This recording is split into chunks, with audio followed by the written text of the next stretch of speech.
Greetings, fellow makers. Welcome down to the shop, live from the shop. I'm Bill, and today I'm going to show you how to paint this Nordic Dagger from Skyrim. This is a kit, a plastic resin kit made by my friend David Reamer from DoubleZeroFX. Of course, we'll have a link to his page in the description of this video. This is a this will be a quick little paint job, I suspect, hopefully.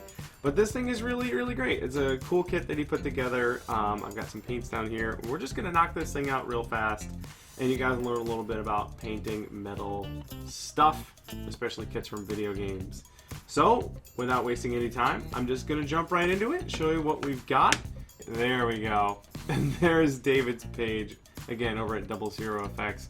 This is the kit that he put together. This is what his looks like all painted. So I will be trying to make mine look something like that. Let me show you the materials I have on hand. Okay, we've got the kit right here, piece of cake. He sent along with it some fur and some something else. This is going to wrap around the handle, but I also have some other leather straps I might try to see if I like those better. So that's everything I need. I will have to do a tiny bit of cleanup work. I gotta remove the sprue here, so I've got a sword. I've got a saw for that, and then some sandpaper to clean up the seams a tiny bit. There's one teeny tiny little bubble. I'll take care of that with some super glue. And then over here we've got our paints. I'm going to prime it with some of this Krylon flat stuff here. This does a great job of adhering to the plastic, and it'll be a dark brown base coat for this. And then I have a variety of metallic paints over here because I don't want it to be just one metallic color. I'm going to go over it with several different layers and several different color temperatures and values of paints. So there we go. I'll start cleaning this thing up, and we'll get it painted. To get started, it's kind of hard to see. There's a very little bubble right there, and I could mix up some Bondo and fill it in and sand it down, but instead I'm going to fill it with just a little bit of super glue, and I'm going to thicken that with baby powder. There we go. Just a little bit, a dab on the end of that thing, and then fill that in like that. Oh. And I'm doing, it's a really little thing, so I'm doing a little more than I need. So you can kind of see right on the end there. And then I can spray it with my accelerant, which is not here. There it is. Can you guys tell I'm a little out of sorts today? So there's a little dab we put on there. I'm going to spray it with this accelerant. Like that. Let that cure, and then we're good to go. Start sanding. There's our super glue, all nice and cured, and it's a little bit, you know, kind of a little bumpy. I really mashed it on there. I can use an X-Acto knife to carefully trim away most of the bulk there and get it down to a close approximation of the shape. But to really go in and get that looking nice and flush, I'll use sandpaper, or in this case I've got an emery board or a nail file, like so, to go in and start shaping that until it looks all good. And there's also a seam. Again, really good kit, but there's always just a little bit of a seam that I can go in there and sand that flush. And then with this super glue part that I added, I can just go in and sculpt that a little bit. I've also got some other smaller, these are sanding twigs. They're basically the same thing as this, but they come in tiny strips to be able to get into those really small areas. If I need to do any more shaping, I'll go in with something like one of these little needle files and really get that fine detail control that I need to get the shapes that I want. So on the butt side of here, this is where the resin was poured in, so you can imagine pouring in this way, blub, blub, blub, blub, blub, and this is the pouring spout, and it is a very tiny little pouring spout, but it does need to be removed. Now I would normally use a bandsaw or something, but since I'm here, I've just got this little model handsaw, pull saw, and I can just quickly remove not all of it. I want to leave a little bit of material left on there to sand, so that I have a little bit more control over the final shape of everything, but I'm carefully just removing the sprue. There we go. That was actually right on target. So there's just a tiny bit of shaping left to do on that, and again, I've got my sanding tools here, so I can go and and clean that up and get it looking darn near perfect right there. And while I'm at it, I'll go around the entire perimeter of this. There's just a little bit of a seam there. Again, using all my different tools, my sanding twigs. Usually around 220 grit is where I start. If I can manage it, 400 grit. And just cleaning up that seam so that everything is nice and flush. So while I'll do that, I'm going to go around the whole perimeter of this thing and clean it up looking all really nice. And then I can rough this up and get it ready for painting. So I will cut ahead so that you guys don't have to watch me sand this seam for the next 20 minutes. See you on the other side. I've made it all the way around the back of the dagger here, just sanding down the seam. And now I'm working on the edge of the blade. And where these two faces meet, the seam is very, very clean. I'm just going over it with a little bit of sandpaper here to knock back any artifacts left over from the casting process. So again, I've just it's a very clean kit. It's just a little bit of work to make sure that edge looks nice and sharp. Just like that. And then once I've got the seam all the way around, I'll go and rough up the surfaces a little bit and we'll be ready for paint. Here's a quick tip I learned from my buddy Harrison over at Volpin Props. This is a bucket of hot water right here. It's just right out of the tap, so it's not boiling or anything. And here's the paint I'm going to use. It's been nice and I shook it up a whole bunch, but it's going to go in the hot water, and then I just have some metal weights that hold it down. This is going to heat up that can of paint, and this will help that paint when it comes out, when it sprays out of the can. Blah. It'll help the sort of particles of paint, the little bubbles of paint that come out, be really, really tiny. So this makes a huge difference when it comes to applying nice thin layers of paint that dry quickly, giving you really good coverage. So I'm going to let this sit for about 10 minutes, get nice and warmed up, and then I will spray it on my prop piece here once it's all been sanded. And that should be enough to prime it and get it ready for doing the rest of the paint. I've gone over all of the seams with a 220 grit, roughly, sandpaper. And now I want to go through and rough up the whole surface so it's ready for paint. Especially the areas that I sanded with the 220. So I've got some 400 grit sandpaper here, and I'm not trying to make this a mirror finish, but I am going to go over and just make sure everything is nice and tidy, round over some of these corners a bit, and then the surfaces here that are going to get some paint on them, I'll just make sure those get a good once over with some 400 grit paper. Again, not a mirror finish, but this will help the paint, which is warming up over there, this will help the paint stick really well to this surface. So I'm going to go over this, everything, a little bit of this. I don't need to worry about getting in the nooks and crannies there. There's any paint that gets in there will stick no problem. That's never going to touch anything, so it won't get chipped off. But the surfaces out here that are going to potentially rub against something, I just make sure I hit them with a little bit of this 400 grit sandpaper to make sure that they're going to get some good adhesion. The surface has been scuffed up with some 400 grit. It's ready for paint. The handle I'm going to sand later when we attach the leather strap to that. Now I've got some 100 grit. This is some really gnarly 100 grit, and I'm going to go over the blade edge a little bit and intentionally gouge it a little bit as though it has been scratched up from years and years of use, intentionally adding a little bit of texture to it. You could do this with what would you call it? A rotary tool. There's a lot of things you could do to add texture, but I'm just sort of haphazardly scratching from the blade, and sometimes it'll go across. This isn't, I'm not sanding it, I'm just adding a little bit to make it look like, and maybe just using the edge of this to make it look like it's got some good scuffs and wear over time. And this will be a little bit subtle. Once we paint it, a lot of this might get covered a bit. And we can try and add a little bit more of this later with paint. But this will just help us a little bit along the way. Just kind of help tell the story of this thing. Here's my spray paint can. It's really warm from having sat in that water bath for a little while. I have a clamp, an appropriately sized clamp, that I will put around the handle.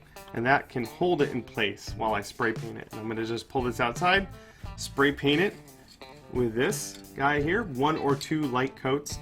Out in the sun, this stuff should dry really fast, and then I can finish painting. So I'm going to run out and do that. I'll show you what it looks like, and then we'll get on to brushing our metallics. Okay, the paint dried. It's very warm outside. It only took about 10 minutes for this to get to the point where I can paint it to do the next kind of layers. I'm using this camera here because if you look, the overhead camera, the color balance is really wacky on that. So I wanted to show you it's brown, right? There's a nice dark brown base coat on there, and I wanted there to be a little bit of color. I didn't want it to be black. So I've got a variety of paints here. These are all Tamiya silver and bronze, and this is a gunmetal. A variety of values and color temperatures. So this silver chrome, where I'm going to start, is kind of a neutral. I've got a ratty old chip brush, and I'm just going to dry brush on some very, very light layers of the paint. I just put a little bit of paint on the brush here, and then with this paper towel I get rid of most of it. So that this is literally a dry brush, and when I scuff over it, it adds just a hint of paint. So you can only just barely see it. Now this is a very, very light application, but I'm going to do this several times. I'm going to go over it with this color and then do a variety of these other colors here until I'm happy with the sort of visual interest that I'm getting, and contrast and values, so that this isn't just a nice flat metallic paint. So there we go. I'm going to repeat that with this silver and then come back when I've got some other colors to apply, and we can see how it works. This is the first pass here with just that chrome silver, very, very medium, middle of the road silver. Now I've got a darker, this is gunmetal, and I'll do the same thing, just more dry brushing, except this is a much darker value. Again, I've got my really cruddy looking brush here. I just put a tiny bit of paint on, and then I'm just going to dry brush over it. And this is a lot more subtle. In fact, I may wait to put this on. No, let's give it another try here. But this darker paint doesn't show up as much as well as the really bright silver, but it will help add more visual interest. Again, a lot of these painting techniques end up being very subtle, but it's those subtleties that, when done in multiple layers and multiple passes, help lend to a more complete story in the finishing painting process of your prop. Okay, and I totally understand that it's hard to see with the really crappy white balance on this camera, but we've added the gunmetal, so we've got a little bit more metallic sheen going on there. And now I'm going to go over that with a little bit of this bronze. Again, these are all just acrylic model paints. And then I've got a really crappy brush here, and I'm just going to dry brush a little bit of the bronze on there. Just dry brushing a little bit of bronze on here. I totally understand it'll be impossible to see on camera, but from where I'm standing, it does help add a little bit of both color and value contrast. So I just picked up just the tiniest bit of that bronze paint, brushed most of it off, and now I'm just scuffing it over the edges to add a little bit more metallic paint all over this thing. I'm probably going to do more of this brighter silver as well once I've finished up adding a lot of these layers, just to fill in some of the areas on there. So again, this layer is particularly subtle. Difficult to see, but it does help the overall look of the piece. Here's the pass after I did some of that bronze, and it's just a little dull for me, so I'm going to go back over with a little bit more of this chrome silver to bring back some of these flat areas a little bit. I just want a little bit more metallic color in there. So again, got my ratty brush, get a little bit of paint, take most of it off, and then like this area right here is just a little flat for my taste, so I will just go back over with that brush and save it a little bit like that. so you can kind of see. Again, I'm not covering everything. I want those layers I put below to show a little bit, but I just want it to be a bit brighter right there. So I'll just do that over the rest of this thing. Doing one more layer of silver here, and this is with a different paint. This is the Iridescent Bright Silver Liquitex Heavy Body Acrylics, and it's very similar to the other one, but I'm just using it to kind of call out the edges a little bit. Again, just doing a little bit of paint and then adding a little at a time until I'm happy with it. Again, this is another one of those really subtle things that layered over and over again will make a difference. But this is just one more layer of silver metallic paint to go on there. Once that's dry, we'll seal this whole thing and do a little bit of weathering on top of that. I'm going to seal what we've worked on so far before I do any other weathering. And I'm going to use this Tester's Model Master Sealer for Metalizer. It's what they used for their Metalizer lacquers. It's ready to go in the airbrush already. So it's a clear sealer that is designed for metal paints, and it helps keep this nice shine on there. So I've got that loaded up in my airbrush here. I'm in a well-ventilated area, but I'm also going to put on my respirator because this stuff is pretty stinky. Start with the pommel.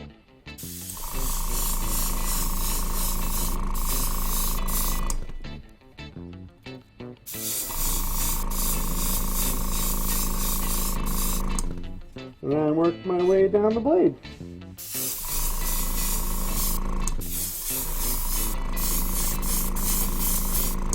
I let the paint on this dry a little bit, and now I'm going to add the fur and the leather straps to this guy.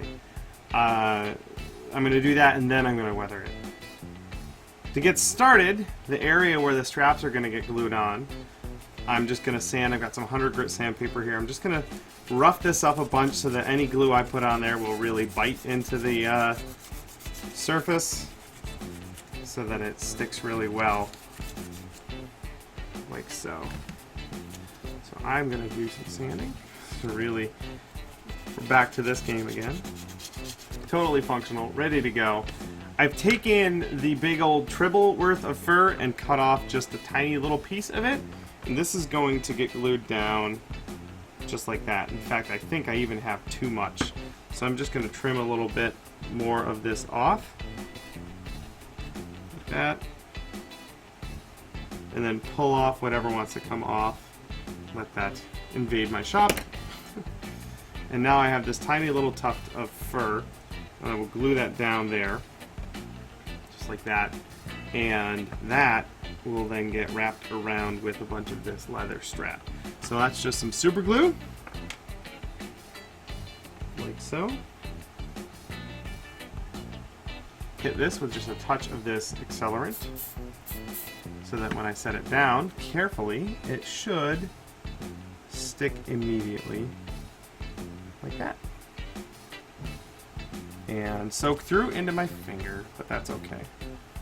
And now we've got a little piece of fur ready to go, and I'll wrap this strap around it. Now this is some pre-cut leather strap here. You can make your own if you want. I just happen to have this on hand, so I'm going to roll with it.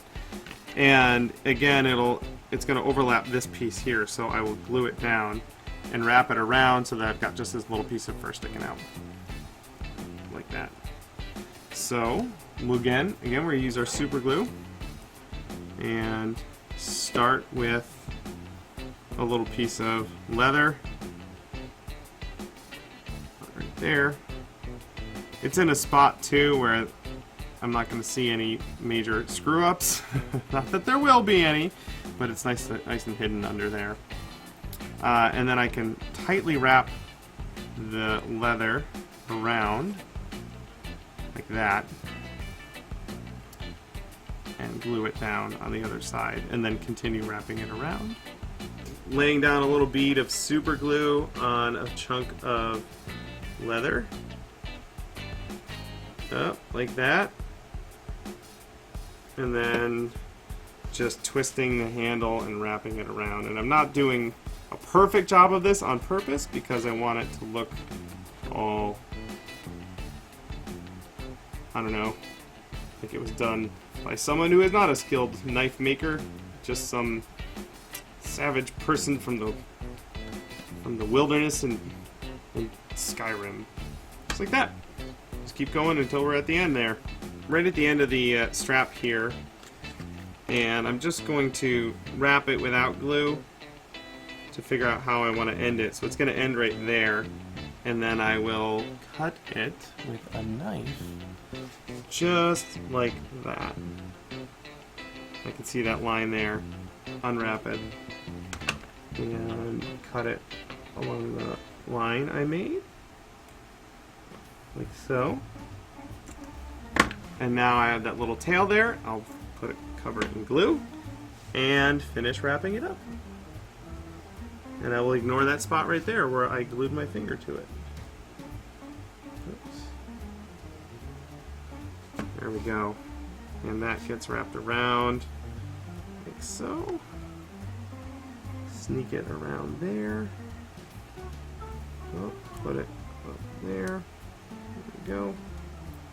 And I've got a nice sort of angled part there that should fit right in like that. And I think another little dab of super glue will hold that together nicely. Just like that. There we go. There is our leather handle. I'm ready to do some weathering. I've mixed up some water, a little bit of water and some paint, a brown, a burnt sienna, and a black to make some weathering paint. It's not mixed together well because I want there to be sort of a variety of color, and I'm just mashing it into the deeper areas of the prop, and then I've got a wet paper towel and I'm wiping most of that away. I will go back over and add a little bit more texture to these flat areas, but right now I just want to get some paint down in those deep areas. So similarly, I've got all these deep areas here that are just kind of brown right now because of the base coat that we sprayed. And I'm going to go over them with a little bit of some other colors. And you can get really complicated with this, add some reds and blues and some other colors in there if you want. I just want it to look a little bit rusty, a little bit warmer. So mash on it what you can. Take your wet paper towel, brush or wipe most of it away. And I am specifically trying to wipe away these flat areas because I will go back in and add some more interest to those. Like that. Looks really nice. And there we go. It's one quick pass of weathering, and I'll do another one, do a little bit more edge dry brushing, and we'll call it good.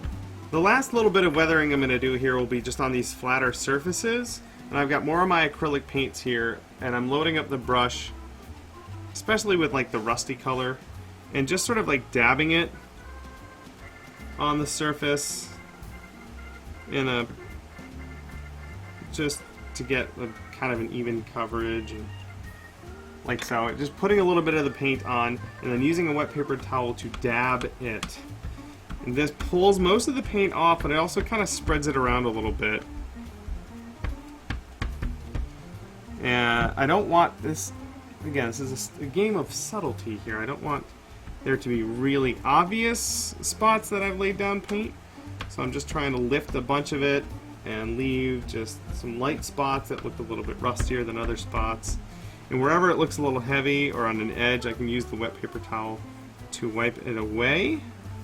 And with these acrylic paints, I have a bit of time to play like that. And especially like these beveled edges here, I don't want those to be rusty. I want those to be clean so that they're kind of highlighted a bit. Like that. And it just adds a little bit more texture to the surface there. I want to just shine up the edge of the blade a little bit. Again, being subtle with our paint jobs today. I've got my ratty brush. I've got a little bit of this silver acrylic paint. And I'm just going to dry brush this edge to bring back some of the shine. It got really dirty. It got really dirty and dark from the layers of weathering that we did on top of it. So I just want this to be a little bit shiny. Very hard to see on camera. Again, I'll have better pictures and video of this at the end of this video. But I just want that to be a little bit shinier, like it's fresh, you know, it's been seeing a lot lot of action, so it's got some fresh metal showing. So again, just a loaded brush with a little bit of paint on it, and just going over that edge and the tip. Ta-da! To finish this off, I've got my sealer paint here. I'll let this all dry and hit it with that sealer. But other than that, there you go. That is the finished dagger. And at this point, I will insert really good footage with my DSLR, and you can see what it looks like without looking through the eyes of a crappy webcam. So there we go. There it is, you guys, our Skyrim Nordic Dagger. This is a kit from David Reamer over at DoubleZeroFX. We'll have a link to his page in the description of this video. This is a fun little kit, very easy to put together, a really good kit. Took us exactly 3 hours to finish. So this here is a wonderful beginner's kit if you're looking to get into prop making and you want to hone your painting skills. Of course, this was done on our live stream at twitch.tv/punishedprops. Feel free to join us every single week, usually on Tuesdays at noon Pacific. Today we did it on Wednesday because we were traveling yesterday. But yeah, head on over to Twitch, give us a follow, and check out these live streams when they happen. Other than that, thank you guys so much for hanging out with me today, and I hope that this has inspired you to go work on your own little painting project. Thanks again for watching, and we'll see you next week.